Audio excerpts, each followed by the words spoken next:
ఒక బాంబు పేల్చారు. తిరుపతి దేవస్థానంలో తయారు చేసే లడ్డూలు బీఫ్ ఫ్యాట్తో తయారవుతున్నాయి అని. ఇది చిన్న విషయం కాదు. చంద్రబాబు గారు చెప్పిన విషయం ప్రకారం 12వ తేదీన ఒక శాంపుల్ లడ్డూ శాంపుల్ తీసుకుంటే, అంటే చంద్రబాబు గారు అధికారంలోకి వచ్చిన రోజు, ప్రమాణ స్వీకారం చేసిన రోజు, ఈ సమయంలో జగన్మోహన్ రెడ్డి గారు ప్రభుత్వం ఎంపిక చేసిన కాంట్రాక్టరే ఇంకా సప్లై చేస్తున్నారు. ఆ రోజున తీసుకున్న శాంపుల్లో బయటపడ్డ విషయం ఏమిటంటే, లడ్డూలు తయారు చేస్తున్న ఈ ఫ్యాట్లో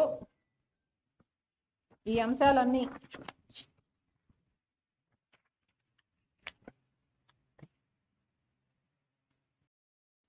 ఇవన్నీ ఉన్నాయని, soybean, sunflower, olive, rape seed వీటితో పాటు బీఫ్ టాలో, ఫిష్ ఆయిల్ కూడా ఉన్నాయి అని.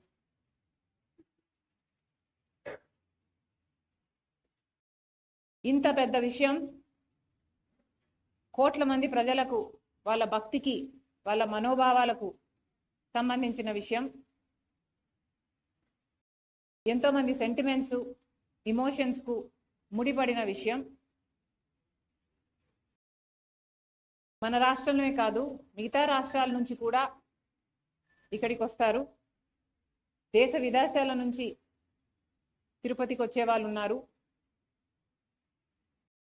శ్రద్ధ, భక్తి, శ్రద్ధలతో ఈ ప్రసాదం నిజంగానే కళ్ళకద్దుకొని తీసుకునే వాళ్ళు కోట్ల మంది ప్రజలు. అలాంటప్పుడు బీఫ్ టాలో, ఫిష్ ఆయిల్ కూడా ఉన్న, ఈ పదార్థాలు కూడా ఉన్న లడ్డూని ప్రసాదంగా ఇస్తున్నారు అని చంద్రబాబు గారు నిన్న చెప్పడం జరిగింది. చంద్రబాబు గారిని అడుగుతున్నాం, చంద్రబాబు గారు ఇంత పెద్ద విషయాన్ని మీరు ఇంత సునాయాసంగా, ఇంత క్యాజువల్గా ఎలా తీసుకోగలిగారు? కోట్ల మంది ప్రజలకు, వాళ్ళ మనోభావాలకు సంబంధించిన విషయం. ఈ విషయం మీరు కేవలం రాజకీయం చేయాలనుకున్నారా? కాబట్టే ఇంత సునాయాసంగా దాన్ని ఒక పాసింగ్ కమెంట్లా మీ 100 రోజులు సెలబ్రేషన్స్లో భాగంగా చెప్పారా?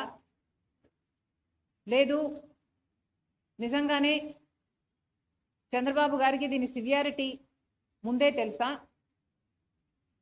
ముందే తెలిస్తే మరి ముందే ఎంక్వైరీ ఎందుకు వేయలేదు? ప్రజలకు ఎందుకు చెప్పలేదు? ఇంత ఆలస్యంగా 100 రోజుల తర్వాత తాపీగా మీరు చెప్తున్నారంటే మీ ఉద్దేశం ఏమిటి అనుకోవాలి? చంద్రబాబు గారు తన 100 రోజుల పరిపాలన మీద జనాలు ఒక రిపోర్ట్ ఇస్తారు, ఒక అభిప్రాయం వాళ్ళు ఏర్పరచుకుంటారు. కాబట్టి తన వైఫల్యాలు కప్పిపుచ్చుకోవడానికి, వైసీపీ మీద బురద చల్లడానికి ఈ 100 రోజుల వెన్యూను ఎంచుకున్నారా? ఏమీ అర్థం కావటం లేదు. చంద్రబాబు గారు సమాధానం చెప్పాలి. ఇంత పెద్ద విషయం, ఇంత పెద్ద విషయం ఇంత సునాయాసంగా చంద్రబాబు గారు తీసుకోవడాన్ని కాంగ్రెస్ పార్టీ ఖండిస్తుంది. మేమైతే దీన్ని చాలా సీరియస్గా తీసుకున్నాం. కాబట్టి మేము మినిస్టర్ ఆఫ్ హోమ్ అఫైర్స్ కూడా ఒక లెటర్ రాశాం. సిబిఐ ఎంక్వైరీ జరగాలి. ఎందుకంటే సిబిఐ ఎంక్వైరీ జరగకపోతే తప్పు ఎవరు చేశారు అని ఇంపార్షియల్గా ఒక ఎంక్వైరీ జరగకపోతే తప్పు ఎవరు చేశారు అన్న విషయం బయటికి రాదు. ఇది కేవలం రాజకీయం కోసం వాడుకుంటున్నారా లేక తప్పు నిజంగానే జరిగిందా? ఒకవేళ తప్పు నిజంగానే జరిగింటే తప్పు చేసిన వాళ్ళను శిక్షించాల్సిన అవసరం ఉంది. ఎందుకంటే వాళ్ళ మీద యాక్షన్ తీసుకోకపోతే మిగతా వాళ్ళు కూడా ఫైనాన్షియల్ బెనిఫిట్ కోసం ఇదే తప్పు చేసే ప్రమాదం ఉంది. కాబట్టి కాంగ్రెస్ పార్టీ ఈరోజు హోమ్ మినిస్టర్ గారికి, అమిత్ షా గారికి ఒక లేఖ రాస్తున్నాం, సిబిఐ ఎంక్వైరీ జరగాలి అని. ఈ విషయం పక్కన పెడితే చంద్రబాబు